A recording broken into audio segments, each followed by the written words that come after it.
which stars and which constellations at what cross quarters are observable. What are they doing? What is the story of how they engage with each other? What stories are they telling us, right? I always come back to this same quote from Jonathan Strange and Mr. Norrell about how fairy tales are fairies telling stories about humans and not actually humans telling stories about fairies, right? And so I love looking at it through that sort of inverse lens, and that's what I mean when I say fairy faith.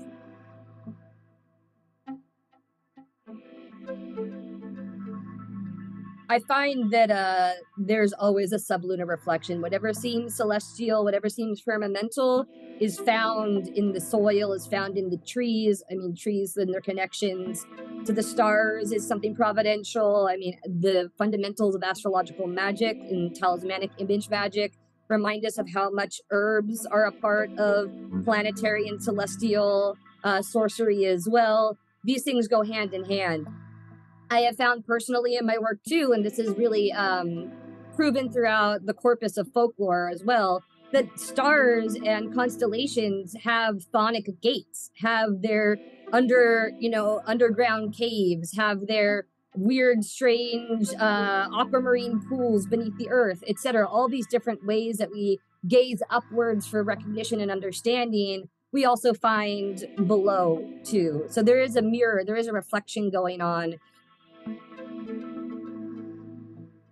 What it means to be a oracular writer, to channeling writing, or to be used as the flesh suit through which spirit shares and communicates or relates certain messages that you don't understand entirely, like why they chose you for, but seems to be a thing that you can't really get out of, the proverbial spirit gun to your head.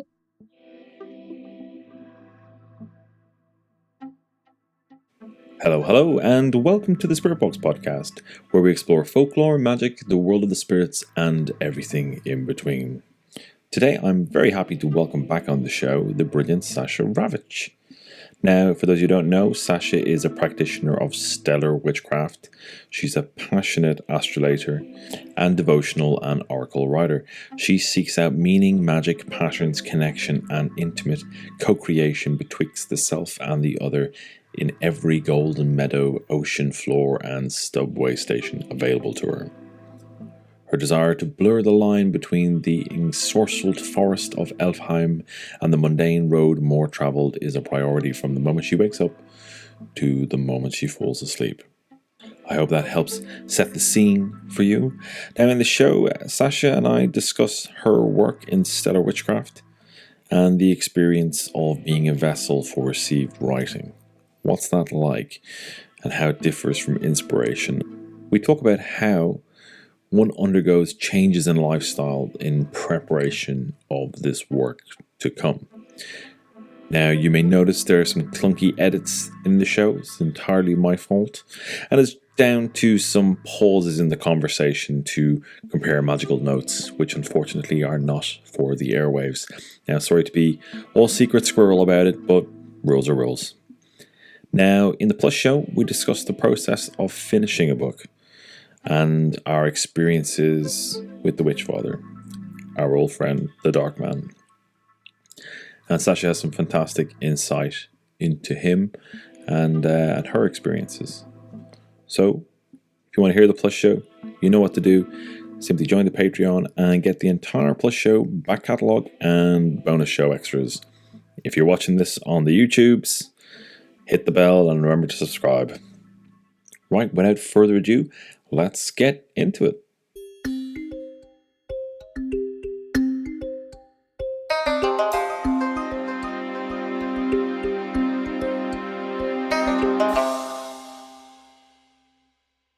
Wonderful. So, Sasha Ravitch, you are very, very welcome back to the Spirit Box. Nice to see you again. Thank you so much for having me, Dara. Oh, it's my pleasure. It's my pleasure. To give people a quick refresher of you and your work, can you give us your bio? Oh my God, Lord, how do I always freeze when I have to do this, because I feel like sometimes it changes every single day, which is maybe the virtue of the work itself.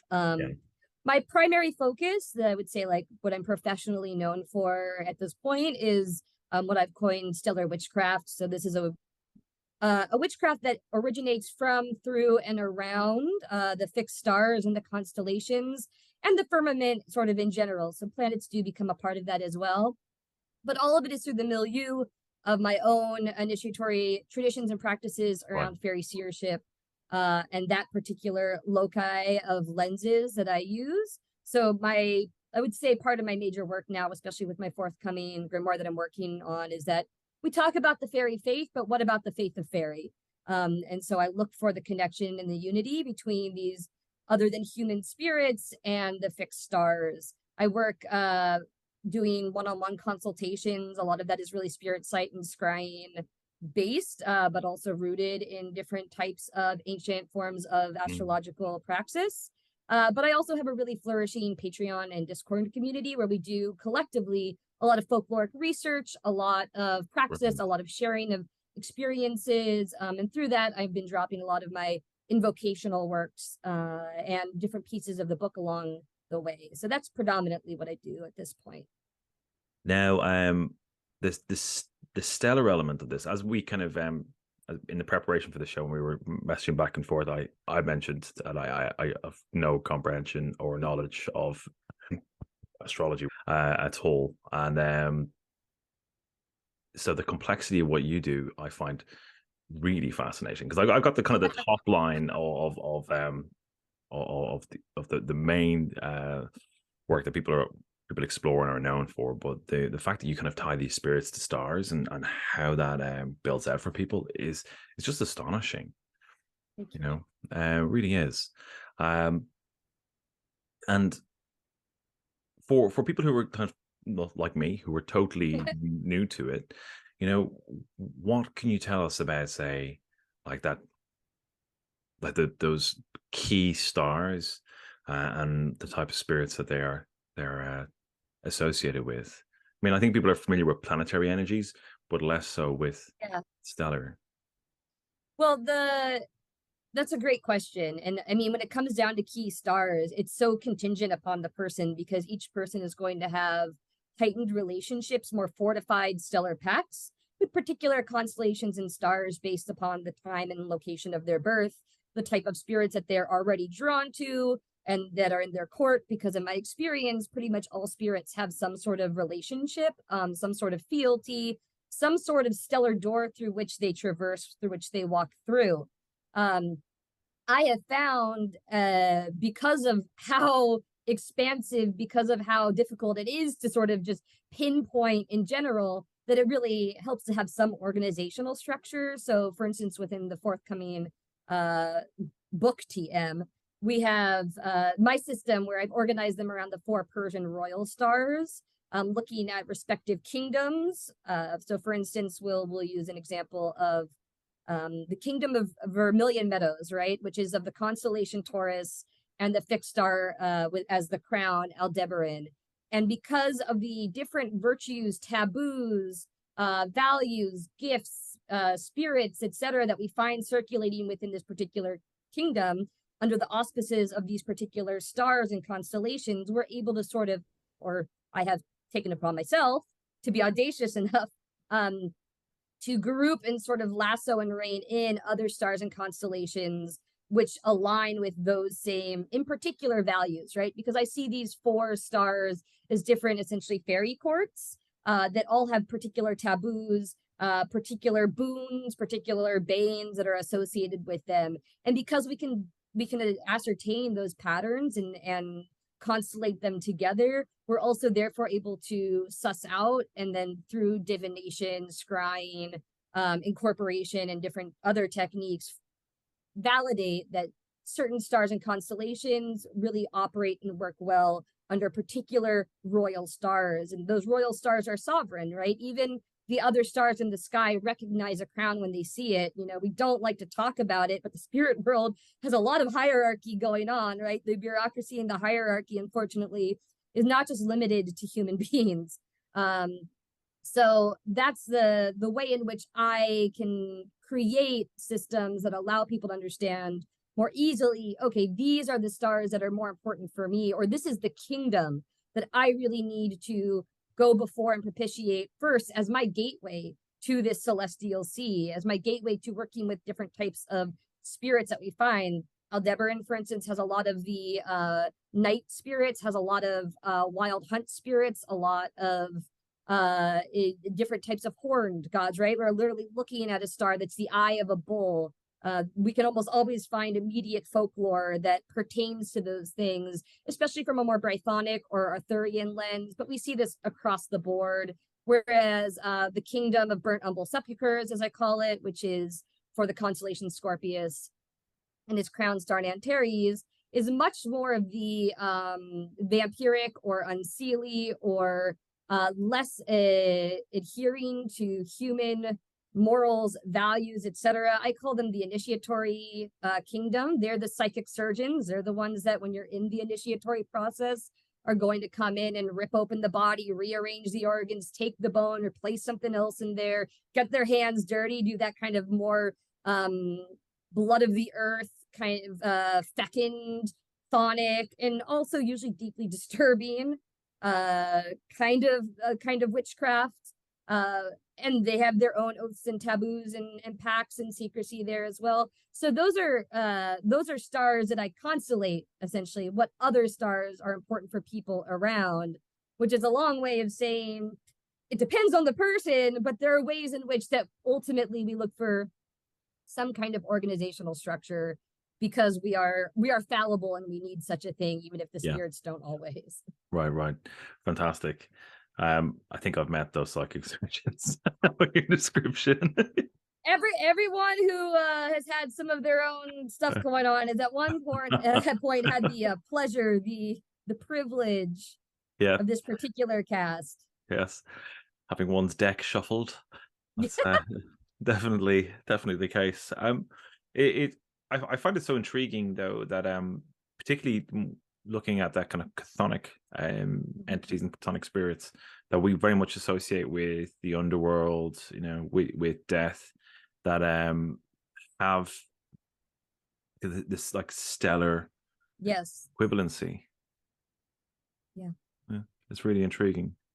I find that there's always a sublunar reflection. Whatever seems celestial, whatever seems firmamental is found in the soil, is found in the trees. I mean, trees and their connections to the stars is something providential. I mean, the fundamentals of astrological magic and talismanic image magic remind us of how much herbs are a part of planetary and celestial sorcery as well. These things go hand in hand.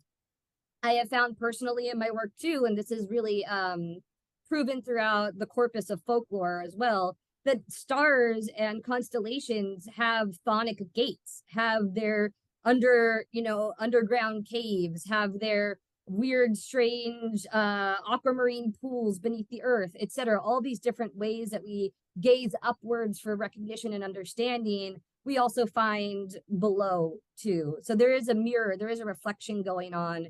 And a lot of times more terrestrially bound spirits still have their, I mean, perhaps without exception, have their celestial or stellar ties. And I think, for instance, the Glastonbury Tour is a really good example of this, where it is evidenced, right? It's talked about how within the hill itself, within the tour itself, is this planetarium, is this accurate representation surrounding the glass castle that shows every star in the sky, and that you can kind of travel between the two, between the heavens itself and into the heavens beneath the tour. And these are gateways to each other. They're, I don't often like to use this word, but like a portal of some sort, you know? Yeah. Extraordinary. I wasn't aware of that about the tour. You know, I knew the idea of the lake and and the king under the mountain with Gwyn ap Nudd. Yeah. Well, and he is considered the astronomer, right? He's the astrologer of the Brythonic pantheon. He's one of the primary ones. I think there's actually 3. And so that is the connection. That's why Glastonbury / Avalon has the Gwyn ap Nudd zodiac, as they call it. It's a whole book on it. It's great. Cool. Have to check that out. So fantastic stuff about the tour. There's so much rich folklore about that area of the world. Yes. Yeah, it really is. It really is. It's mind blowing. There's always some new layer to it. At all, the more you explore, the more you find. Absolutely. You know, in terms of kind of you mentioned with your work that there's like the fairy faith is intertwined in that. What does that look like? Well, and when I use it, right, because we're used to, I think, within the greater witchcraft diaspora, looking at the fairy faith as people that have a practice, a craft, a faith, a work around fairy. And for me, when I say the fairy faith, I mean the faith that the fair folk themselves possess, engage in, which for me is astrology, right? This understanding, this worship, this sorcery, this connection, this embodiment of the stars. This is something that we see corroborated in a lot of folklore. This is something that is especially evident, I think, most easily and perhaps most easily translated into English at this point in a lot of Arthurian legend as well. But this is what I mean when I say something like that. I don't love using the word faith there because I think it is a relatively unnuanced and uncomplicated way when we use it in a reductive, colloquial way, not the actual very magnanimous definition. But I find that it is almost a little bit reductive, but I kind of put a spin on it, right? That my interest is not just my faith, my belief in these spirits. That's not a faith or belief for me. That's a thing that I know to be like true, right? I don't have to leverage myself into arguing with doubt around that. But when I say that, I mean specifically what faith, what worship, what devotion, what rituals, what magics are practiced by those I'm in relationship with. Because for me, that has to be an extension of my own faith, of my own process. Whatever the spirits that so bestow my life with gifts, with blessing, with provenance, that's what I also am interested in believing in, what they believe in, right? That gives them that ability. And so through my work, I've become increasingly convinced, due to not just my own work by myself, but through the wonderful relationship of so many peers who also work in the world of astrology, but similarly have relationship to the gentry, to the shining ones. I become really convinced of the trueness of this. And Morgan Daimler does a really amazing job as well in Living Fairy, sort of discussing the connection in particular. She focuses on the Pleiades in that, but she's another person who's kind of made this direct sort of connection as well between the beliefs, the practices of fairy, and as well this celestial stellar component, and especially observable stellar component. Which stars and which constellations at what cross quarters are observable? What are they doing? What is the story of how they engage with each other? What stories are they telling us, right? I always come back to this same quote from Jonathan Strange and Mr. Norrell about how fairy tales are fairies telling stories about humans and not actually humans telling stories about fairies, right? And so I love looking at it through that sort of inverse lens, and that's what I mean when I say fairy faith. Interesting. And I particularly like how you frame it there with that quote from was it Mr. Norrell? Dr. Yeah, Jonathan Yeah. Strange and Mr. Yeah, Norrell. cool. Yeah, I have a copy of massive, big It first is edition hardback. I think the lady took 11 years to write it. I can't remember, read it somewhere. It's a proper masterpiece, that one. Yeah, it is. That's a lovely inflection, and it really makes me think about, well, what's our relationship to the fairies? Like, how do they see us? And what's your take on that? That's a very hard question there. Another one that depends on the person, right? And I think we see the results of when a unreciprocated relationship is attempted to be brokered, and we see the results when a well-received one is brokered as well. So we see everything from a beautiful, amazing, blessed, fulfilling, miraculous beyond belief life to a totally fairy mad and torturous one. I think it depends as much on the person as it does on the fairy they encounter, as the person they approach. Just as all relationships with humans tend to go as well, right? You can find a wonderful patron if that's the right match, and if it isn't, you're gonna get the police called on you for trying to, shake them down for a little change or something. So I do think that it is no one size fits all as far as that goes. The Irish Shanachie, Eddie Lenihan. He's special. He is special. Yeah, he is. He's wonderful. We grew up with him on TV, so he had he had a TV show called The Storyteller, which I think you can find some old YouTube. I sent you some YouTube. Yeah, I've seen some of them on YouTube. Yeah, that was on our telly when we were kids. But he's a wonderful book, which I'm sure you know, Meeting the Other Crowd, which is a collection of his collection of stories that he's gathered around. I think it's East Clare. It's County Clare anyway, whether it's East Clare or West, I can't remember. About the other crowd, and one of the things that he says in the book, and he mentions it a couple of times, is the fairies need us for their business, but who knows what that business is? Yes, which I think is quite key to our relationship. Absolutely.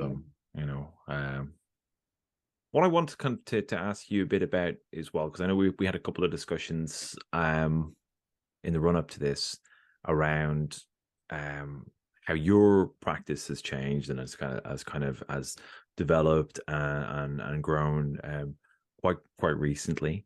And I was wondering, is there certain areas that you'd be comfortable to share with the audience? Yeah, I mean, God, where does one even begin, right? I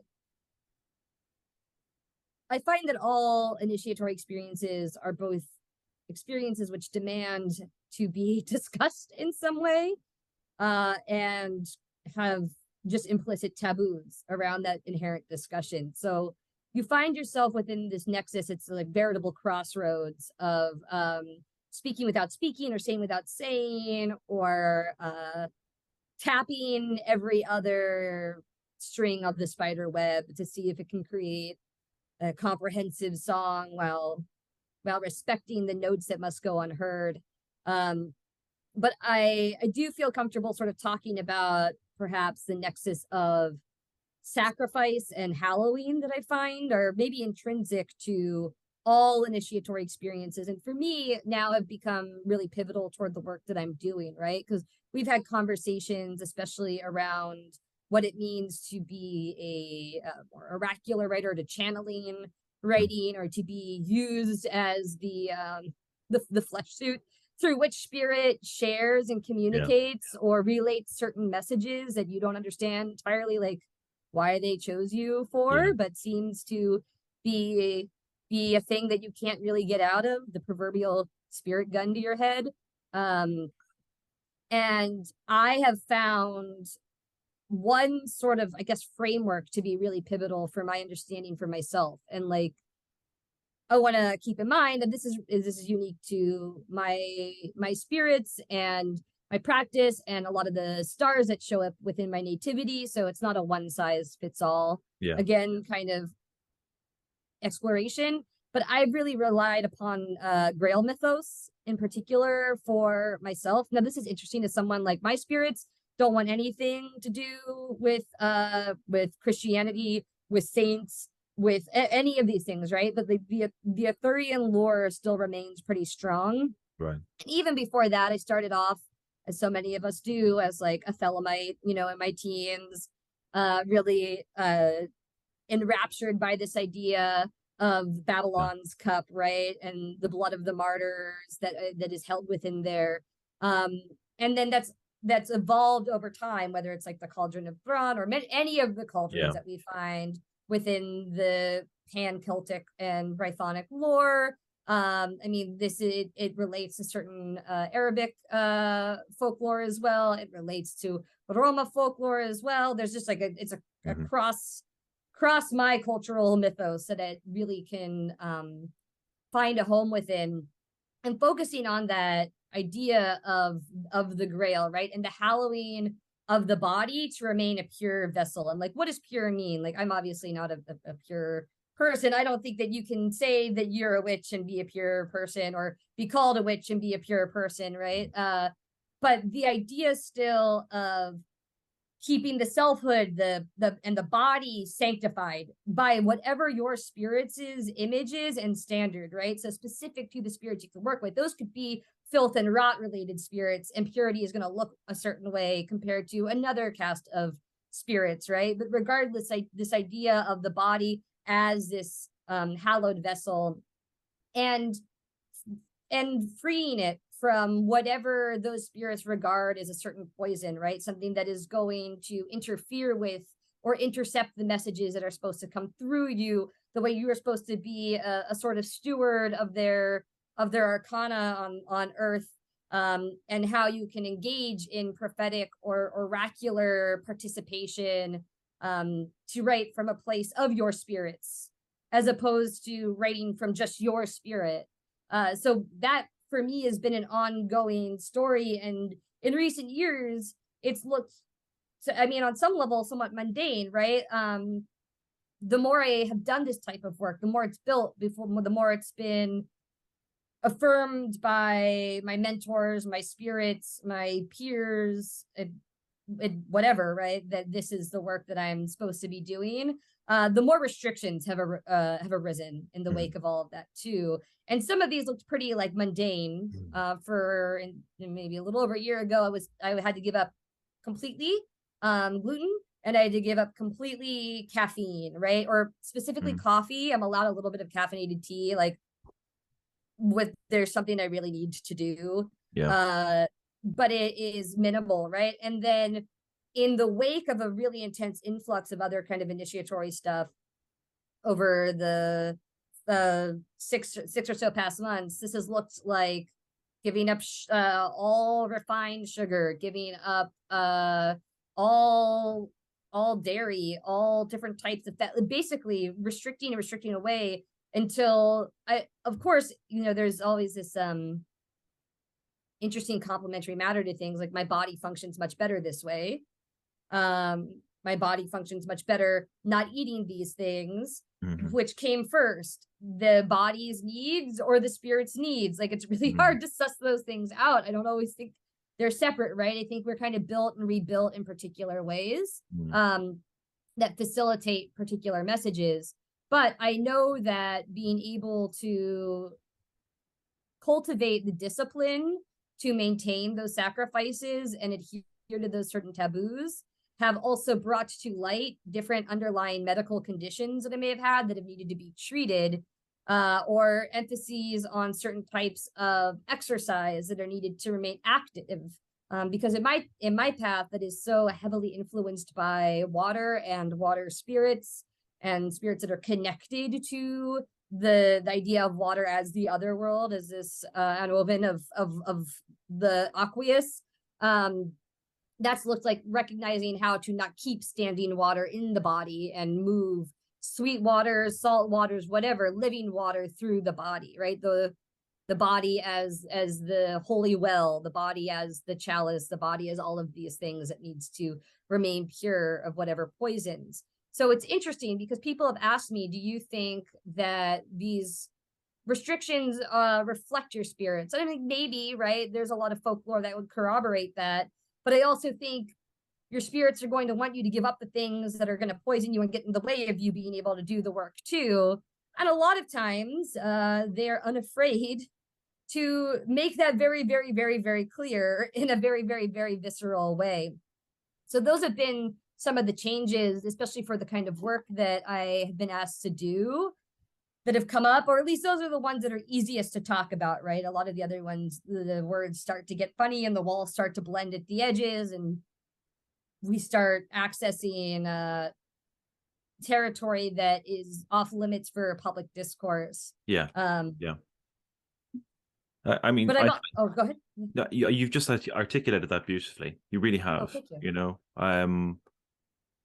having just been through that for the entirety of last year, you know, you really Yeah. So summated it. Yeah, you really summated it fantastically. You know, and interestingly, caffeine went. it's Uh, one of the it's you know, one of the first that I've you it know, seems to be in a lot of traditions too, like seen yeah, it across the board. yeah. It's a very strange experience as a whole. I mean, you you've summed, as I said, you've articulated it beautifully, and how I saw it looking back now, really, kind of, because I wasn't entirely aware of what was happening all the way through, you know, but I felt like I was put on a kind of I had my own kind of spirit personal trainer. Yeah, You know, absolutely. it was very clear directions, and the first 6 months of the year, in the build up to kind of doing the work, Yeah. was very intense, like constant gym, like and like in a way that I hadn't really managed to do before. I never had the Yeah. discipline, you know. Same. And Yeah. um and then the writing was, speaking frankly, you know, it was tough. It was physically tough, extremely draining, you know, and all the kind of benefits that I had for that I gained from the gym, literally, you know, they all went, you know, with the kind of the impact on my body, you know, and how I was managing the whole process. Yeah. Um, so like I look back at it now and I think it was preparation to get you in a good position to Yes. do the work. The You know? stamina to be able to. Yeah, Yeah. yeah, Yeah. I had had never been able to stick with like a personal like a physical fitness mm, regimen, all the dietary restrictions. I would do like, good for 6 weeks or whatever, or mm, maybe or something, but I could not have kept it up like this. And yeah, something internally shifts. Like it isn't just about like, oh, I do feel better or I yeah, want my spirits to be happy. mm, There is a real in that process where you just accept this is what I need to do what I am doing. This is what I need to do in order to be able to fill some sort of meaning that mm, has been enacted or conjured before me. And the ways I used to fight or resist or, sulk about having to give up certain things, I just don't feel any of that before, which is almost more uncanny than the work itself, right? yeah, Oh, I do this thing now. Like I am a person who does. I'm a person who doesn't have any refined sugar, like or yeah. any dairy. When cheese was my favorite thing in the world, it's fascinating. You just don't miss it the way you would have expected. That's true. Yeah, that's really true. I mean, I don't have alcohol, you know, and Yeah, I don't have. Yeah, that's another one I don't have. yeah, and Yeah. I loved alcohol. But you know, it's I haven't really felt it. I haven't missed it. You know, The it's gone.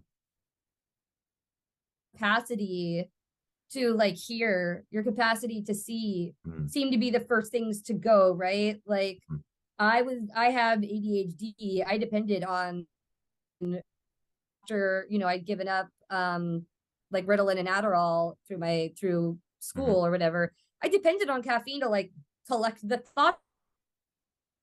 The whole idea was not collecting your thoughts together because you're not doing the thinking. Like if Mhm, you mhm. are too much in the front of your brain, if you cerebral, if you are too anxious or analytical about whatever kind of message is coming through, Yeah. you're not open to hearing a thing. Like that's you Mhm. constructing meaning, you constructing delineation, you constructing these things. Yeah. And I found that they want me to go in kind of like partially out of it already, kind of like, oh, just, like smooth brain, just gonna sit here. And then your mouth, opens and unfurls 1,000 serpents with something different to say, each and every one of them, and you're like, oh, that wasn't me. Yeah, Oops. yeah, yeah, totally. I started writing poetry, you know. Yes, I'm yeah, like that's a huge part of like it. like that's not my my natural area of expertise, you know. It's the language of the other. Yeah, it really is. Um, what was I going to say? There were there were there's something that I do speak about a lot on the show, and kind of just generally have a go at social media, like, and apart from all the obvious reasons why one would do that, and there are many, uh, it's from a very similar place. Well, it's from the exact same place. Yeah. It's withdrawal from that, withdrawal from digital immersion, and Yes. and simply, for me, contact with the other has been just much more facilitated by my proximity to the organic world. Absolutely. Well, that's a really great point too, because I feel like part of this work, right, the ability to receive, Mhm.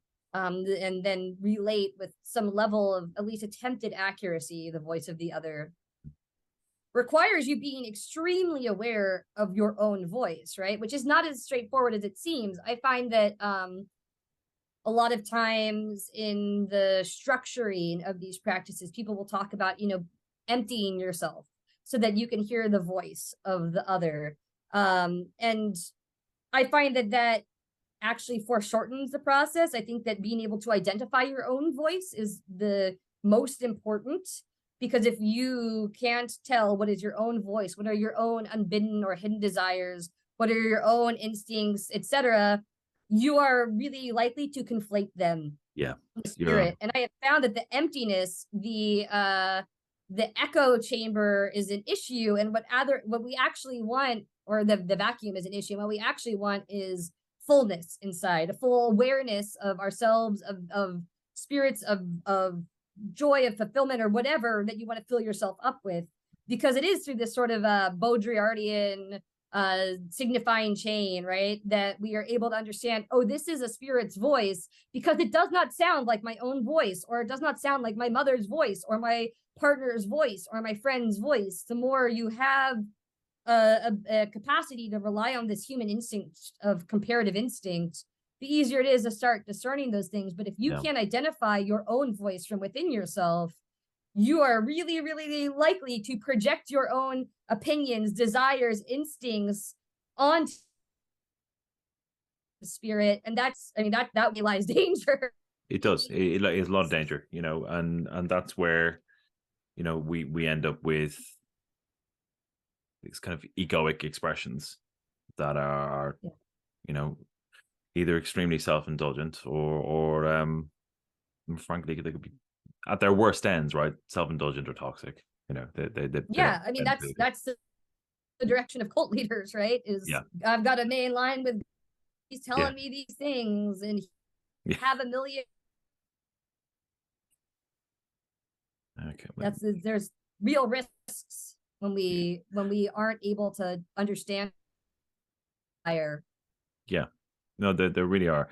Yeah, and it's interesting that we were getting into this particular area of it, because this is one of the kind of the threads that I pull in my recent work in the writing, which was talking about, like, a kind of the idea of creativity being that aperture to which a daemonic influence can come, but also, like, we can be expressed through our creativity, the relationship between Yeah. creativity and the other. And then there's something slightly different. There's that more direct connection, where you're getting direct instruction from the spirit who you're is doing the work for, or Yeah. with, there's a difference there, and if you haven't experienced either of those, it's very hard to articulate what that difference is. Which one Yeah, is which? yeah, but Yeah, inspiration is very different too, mm, right? mm, Than that possessory virtue as yeah, well. They're both equally beautiful, transformative, powerful, and mm, spirit born, but they are not the same thing. correct. And Mm, one is much easier to teach than the other, right? Like, you can teach someone how to resource themselves and drink the draught of inspiration, of inspirited, creative skill or gift or whatever, you can't really. I mean, there are traditions that will teach you how to do it. A practice on how to take a back seat to themselves, and to divorce the ego from the process enough to be able to like receive. It takes a significant amount of trust, I think, too. Difficult to trust in something that other people won't even believe exists, you know, and that surrender is so much a part of that process, I think, at least for me personally. Yeah, I think so. You know, it's, but it's also, it's exactly as you said, it is that ability to recognize what's you and what isn't, you know, and that requires a certain amount of, I think, humility. Yes. You know, and sometimes that's present automatically. I think you're slightly better off if it's present, you know, to begin with. Otherwise, Absolutely. you're going to learn it. Yeah, and it's going to be very humiliating and very painful and very awkward, and everyone's going to laugh at you, or be mad at you. Yeah, exactly. But you'll have earned the stripes. You learn, and it's also like, I don't know, I'm a kind of person, like I have this self-doubt thing. I always just think I made a thing up in my head until I have some second, third, fourth party kind of validation, right? Like with clients when I'm in a scrying session, that's like them being like, oh my god, I know the exact place you're talking about, I blah blah blah blah blah blah, or I've seen that spirit in dreams over it. Like, I'm like, okay, I can relax into this thing. For me, I divine over literally every word afterwards, and the process is so visionary. Like, I'm not always being given the words. I'm extracting words from the vision, from the feeling, etc. And those are usually also words that, yes, I'm being given. But first and foremost, for me, everything is in vision, right? Because my primary faculty is sight, is the scrying capacity, is the visionary capacity. But then I'm there with two different types of confirming consecrated divinatory tools after, both a amulet that I have for a particular familiar spirit that I can use as a pendulum, and my cards that are consecrated to my primary patron spirit, my lady.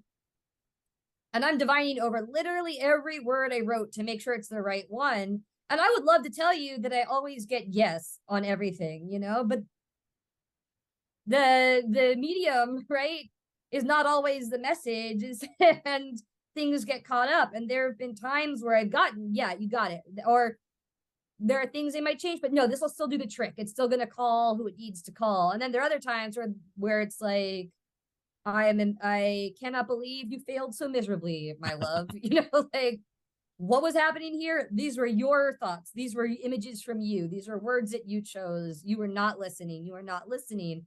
And it, of course, that sucks when you went, you wrote like a 2-page invocation or a 2-page whatever the thing, and then you're like, well, I got to delete the whole thing, you know. Sorry, patrons. But that's a part of it. If you can't be told you're wrong, if you can't be told get out of your own way, you know, then you're not going to survive in a relationship with most of the other crowd.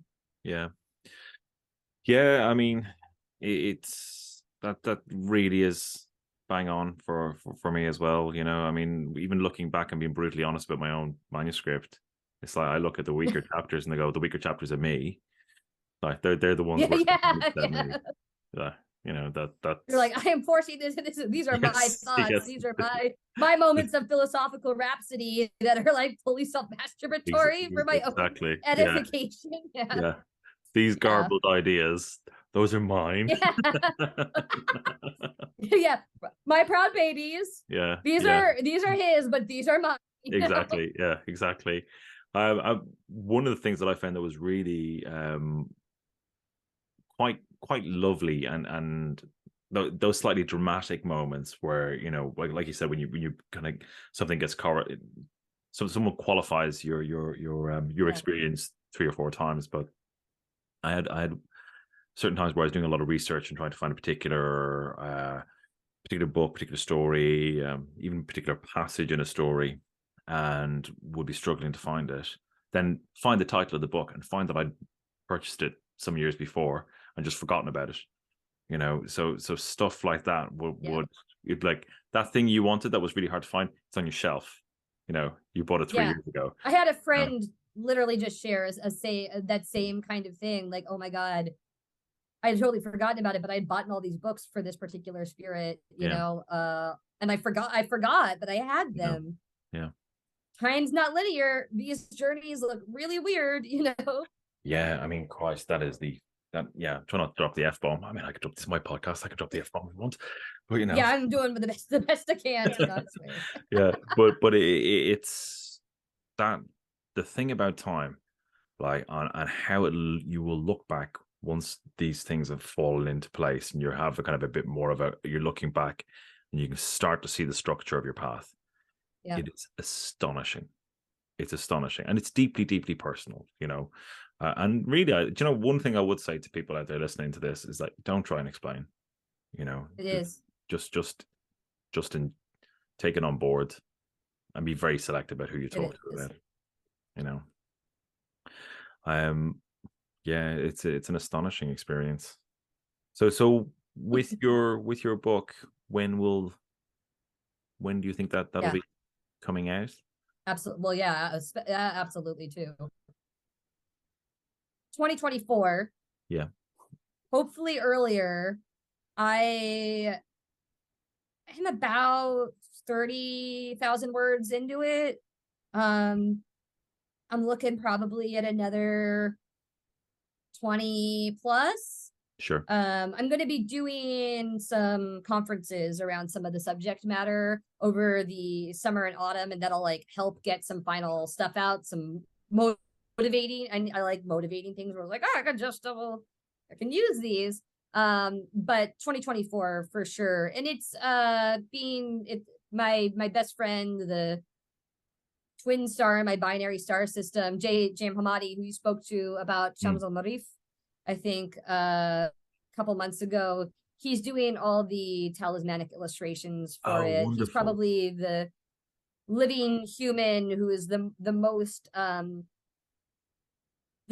equally enthroned in this particular stellar witchcraft. So we kind of always sort of end up complementing each other's, and I'm really excited for the process that he has for creating all of the art for it as well. And he'll be doing some written contributions. Oh, lovely. Fantastic. But it should be a workable grimoire, hopefully. Yeah, it should be. The goal is that it works when you do it, that you call and they come. And so we'll see. We won't really know till it's out. But luckily, I have so many amazing patrons that are engaging with the work and experimenting with it and bringing me the feedback so that I know the ways in which it works and can feel a lot more ease and comfort in my responsibility of sort of midwifing this thing into the world. Yeah. That's it's the appropriate word. It really is midwifing it into the world. Yeah.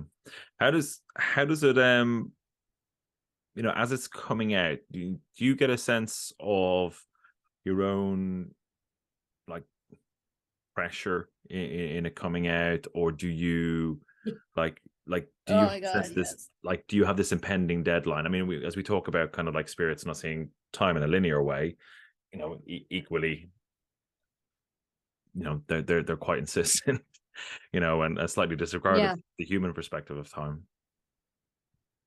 Oh boy, yeah. Dr. Jen Zart of Revelor has been very, very flexible with me and has not. I mean, like for me, I haven't wanted to announce anything on the website until the draft was done, just because I'm like overly cautious, but I'm getting close enough now. It's like a certain inner circle. And because I did release a publication back in October through Hadean. Well, listen, it's been wonderful to catch up with you. Such a pleasure. Yeah, no, it really is, and I'm so excited for your book. Your future book sounds amazing. So you must come back on when that's ready to launch. And I would love to. yeah, we can have a great chat about it. For those who want to find you and learn more about your work, how can they do so? Oh yeah. My website is sasharavitch.com. My Patreon is patreon.com/Sasha Ravitch. My Instagram is, okay, you're not gonna believe this, but it's at Sasha.Ravitch. What about my Twitter? Oh my god, it's at Sasha Ravitch. And my email, this is crazy.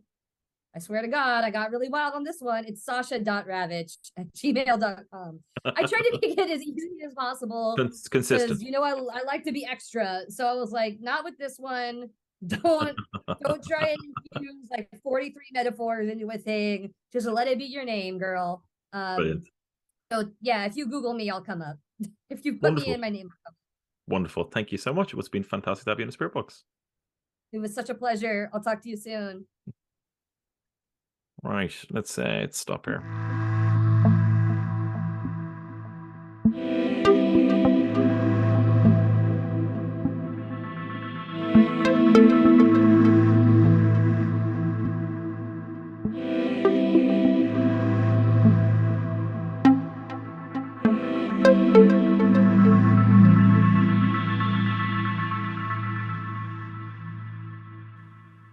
Fantastic. Thank you, Sasha. Wonderful conversation as always. If you want to find out more about Sasha's work, and I highly suggest you do check out the show notes. Clicky linky, you know the drill. Check out Sasha's Patreon. I'm a proud patron myself. There's also a fantastic Discord there with a great community. So do check that out. All the links are in the show notes. Thanks for listening to The Spirit Box. I'm Dara Mason. Take care and talk soon.